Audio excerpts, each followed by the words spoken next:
We're going to be going north down Church Street. Getting to Half Round right now. We're stopped at Half Round right now. Iris, stop initiated. Stop right there! Stop right there! What a drunk bastard. I'm not trying to cause no drama to no one.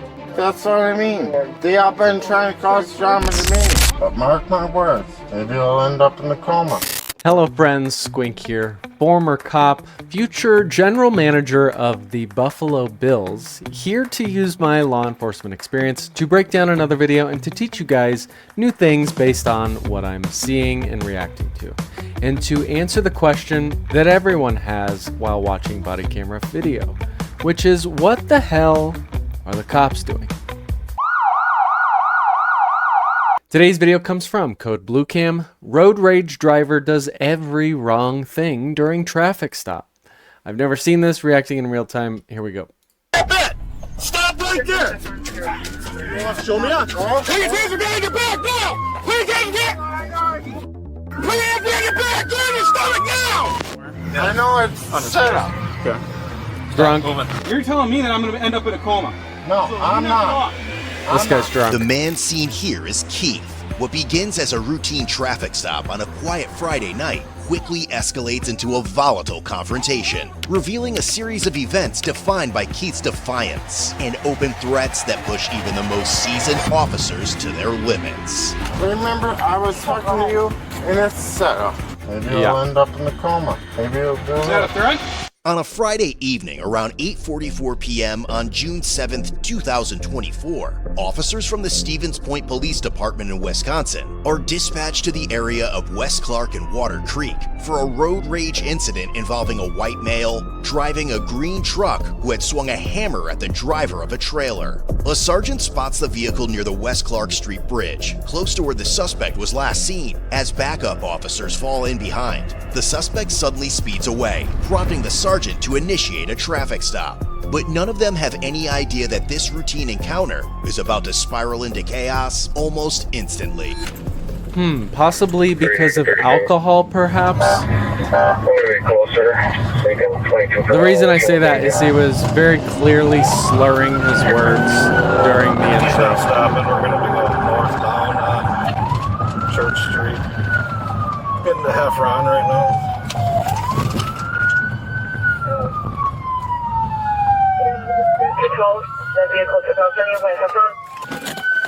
We're stopped at Half Round right now. Iris, stop initiated. Stop right there! Stop right there! What a drunk bastard. I would have closed my door right there. Oops. Taser deployed! Put your hands behind your back! Put your hands behind your back now! Put your hands behind your back! Get on your stomach now! Get on your stomach now! Roll over! Roll over now! He's making 0 sense. That's another indicator. I know it's the line. 40 count, one male, 95. Later reports would state that upon intervention, the officer notices the suspect, 36-year-old Keith, charging at the sergeant, fists clenched, ignoring repeated commands to stop, forcing the officer to deploy his taser. But while the immediate threat may have been contained, Keith believes the entire incident is nothing more than a deception. So in his drunk mind, he thinks that drunk people like to get close when they talk to you. I've realized that from many years of policing, and in their mind, they think they're just approaching the officer. But in the officer's mind, if your fists are clenched and you're quickly approaching the officer during a traffic stop after you've already sped off, they're going to perceive you as a very real threat. So him saying I didn't do anything very well could be what he believes in his intoxicated mind. But to an officer who's in that situation, they're very much going to perceive you as a threat. I know it is. I know it's a setup. I know it's a setup. Very drunk. JD, you got some blood somewhere. I know it's a setup. Okay, stop moving. I'm not trying to do nothing. It's a setup, just like how it was before. What do you mean? What do you mean, how do I mean? Look at the fucking YouTube. It's a fucking setup. Just like how you're fucking trying to get everyone out. Wrapped in these wires. It is. Remember, I was talking to you, and it's a setup. Don't try even doing that. Trying to set me up. Go for 12. So what they got to do is they got to search him, make sure he has no weapons on him, and then at some point they are going to have to administer standardized field sobriety tests should he comply. I highly doubt that's going to happen, though. Okay. And the mouth running doesn't stop there. As officers pull over to the gas station nearby, Keith has plenty more to say about their conduct. It is. It's fucking crooked. Hopefully you lose your jobs, right? Fucking crooked bastards. I'll take a non-preference for the truck. Crooked. Crooked! Keith, you Crooked. don't know what you're talking Crooked. about. That's all I'm saying is you're fucking crooked. Yeah, crooked. Crooked fucking police officers, right? Not at all. Yeah, you are. Well, I fucking believe it. I fucking looked at YouTube. Fucking crooked. Outside, however, officers find a clear explanation for Keith's mood when Oh, they search his car. interesting. Alcohol. Oh, yeah. Canadian Mist, baby. Damn. The discovery further confirms the officers' suspicions, as they had observed a strong odor of intoxicant drinks on Keith and his slurred speech to the point of being difficult to understand. While continuing to search the car, they also realized that Keith did not have an IID installed in his vehicle. Meanwhile, inside the patrol... So an IID, I don't know what that stands for. That's not what we call it here in Nebraska, but that is the intoxilizer that you blow into the vehicle if you've had previous DUIs. And basically what that does is it does not allow you to start your vehicle if it detects alcohol in your BAC, your blood alcohol. patrol car, Keith continues to run his mouth. So he's had previous DUIs. Pulled over. Well, I got called for a disturbance with you at first, and then you wouldn't stop either. Because people kept following me. What do you expect me to do when they keep following me? You don't expect me to stand up for myself when people stand up? Crooked. I never would do that to you. I've been getting harassed for how long? What do you mean by that? What do you mean? I don't want to fight.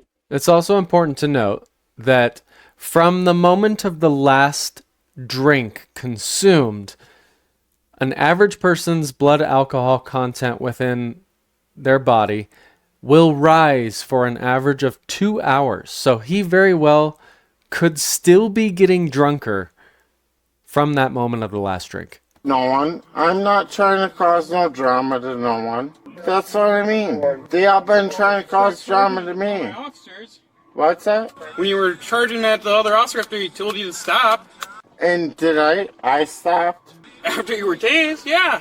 I'm not trying to do nothing to no one. While Keith's initial retaliation seems to settle briefly, it doesn't last long. And as EMS arrives to assist him, it becomes clear he has plans of his own. We're just concerned because you fell and hit your noggin pretty hard.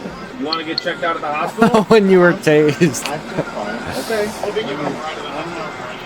Okay. As long as you guys think it's good for the transport. In the meantime, So sometimes they will get medical clearance before they begin the standardized field sobriety tests, just to make sure there's no significant injuries that could impair them from doing the test. one of the officers prepares a notice outlining the details of the incident. But little does he know, Keith has his own set of conspiracy theories about the form itself. Of course All he right, Keith, does. I gotta read this form to you, okay? Go ahead. Is it right or wrong? All right, this is a formula accused. Under Wisconsin implied consent law, I'm required to read this notice to you. You have either been arrested for an offense that involves driving or operating a motor vehicle while under the influence of alcohol or drugs or both. Or you are the operator of a vehicle that was involved in an accident that caused the death of, great bodily harm to... It was set up. Right. The form includes a request for blood work to measure the level of intoxicants in Keith's system. And to this, Keith has a simple answer, hinting that it's all part of a bigger game only he seems to understand. Will you submit to an evidentiary chemical test of your blood? No, it was. No? Okay. It was a setup. A setup. It was. Because I didn't see you guys until then. It was Right. a fucking setup. Otherwise, I didn't see guys patrolling until then. It was a setup. Like, hey, I'm trying to be honest with you guys, but that was a setup. Because what the fuck else does a person do when they can't find nowhere else to go? And no funding for nothing. It's a setup. Finally, as the officer gets ready to drive Keith to the hospital, his tone takes a turn. I appreciate everything. I'm sorry how everything went. But when there's nothing, housing, nothing. What's it? I asked everywhere to get housing. Notice how, as the video has progressed, we've seen him become harder to understand, and that's because that BAC is rising. I'm sorry. But this apology doesn't last for long. Hopefully it gets taken care of, right? A fucking crooked cop, right? So you fucking lose his job. Jeez, man. Drunk people are the You'll be able worst. to take it to court and you can file a complaint later on. So, I'm not complaining. That's your livelihood, right? like I said, if you're upset with the arrest, you can take it to court and you can file. Oh, I will. I will. But I mean, that's your livelihood. Yeah, you want to live your life? You want to do that? That's fine to you. And soon, the subtle threats start to escalate, taking a much more direct turn by the time they arrive at the hospital. You want to get fired from your job? Oh, I bet Keith, you could you will. just shut up, please? Oh, I know better. Okay. You can lose your job and lose your family, everything. You want to lose your job and your family? You f***ed up the wrong person. I'm just saying. That's fine. You have Oh, right to say yeah. whatever you want. Like I said, you can take it to You court, think about it right now, right? do whatever you really would. You think about it right now. Not really. Yeah. Doesn't faze me at all, Watch. but I appreciate Watch. it. Just f***ing watch. It's very annoying to hear these things as a police officer, but it's best practice. You just gotta realize that these people are so out of their minds, drunk, that nothing they say really matters in the grand scheme of things. They're just saying things to get under your skin because they're drunk. It's best to just ignore them. Otherwise, you're just going to keep escalating the situation. They're not going to stop. So someone has to stop, and that person should be you. Watch. Okay. Yeah. I'm not f***ing joking. Wasn't saying that you were. All right. And then, things reach such a disturbing point that Keith actually manages to push the officer's buttons. But mark my words. Maybe he'll end up in a coma. Maybe he'll do Is that a threat? No, I'm Okay. not saying nothing. That's what I thought. Right. I bet you, I would recommend you stop talking then. Yeah, you shut the fuck up. You're telling me that I'm going to end up in a coma. No, So you I'm knock it not. off. I'm not. Just wait and see. I had no problem with this girl. But you? No. That's fine. You can have a problem with me. That's fine. But don't be saying I'm going to end up in a coma and stuff. You will. Just mark my words. How am I going to end up in a coma? Just mark my words. Okay, knock it off. I'm not. No. Or I'll add another charge for threats to law enforcement. Oh, okay. So yeah, something I have learned from looking into Wisconsin-related cases is they do have a charge for threats to law enforcement. In Nebraska, the suspect could say whatever they wanted to you. They could say that they were going to kill your family. They could go into specifics on how they were going to do it. They could talk about what they were going to do to you when they saw you off shift and all of that stuff. There was no charge for that. You just had to take it. There was no threats to law enforcement. You were exempt from the threats. So you just had to deal with it, Okay. which was super fun.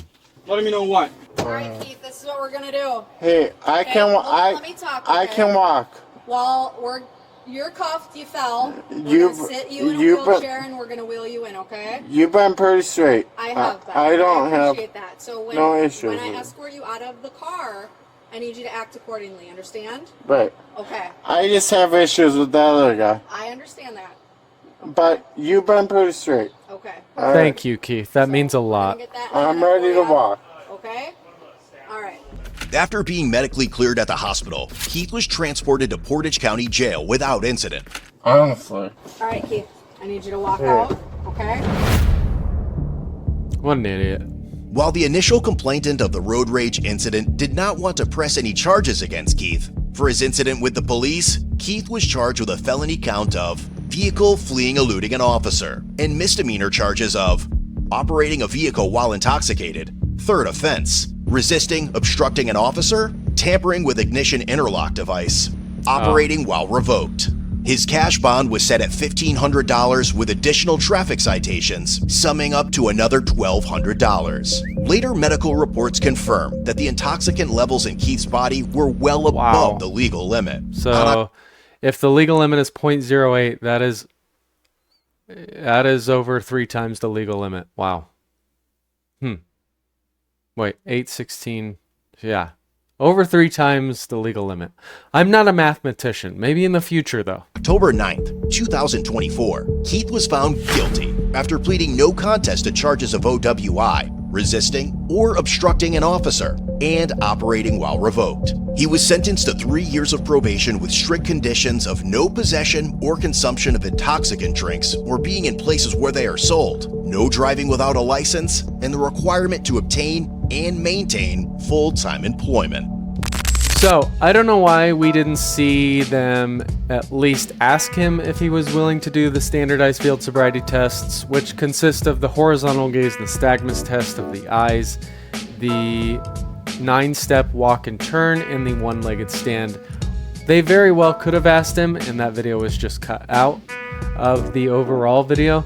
But usually, yeah, you gotta at least see if they're willing to do it. The only exception you would not do that in is if there was a rollover accident, because it's just so unknown what the extent of possible internal injuries could be that could really affect their ability to do those tests beyond their just mere intoxication and looking for those things. If that makes sense. Hopefully that makes sense.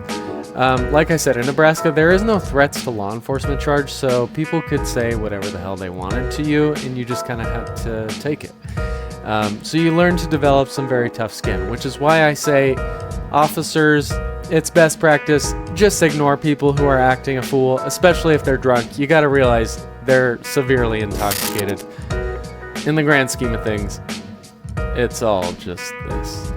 I do these videos just about every single day. If you like this one, like, subscribe, comment, and share. I appreciate every single one of you being here. It's good to be back, and I will see you tomorrow for tomorrow's video. Bye.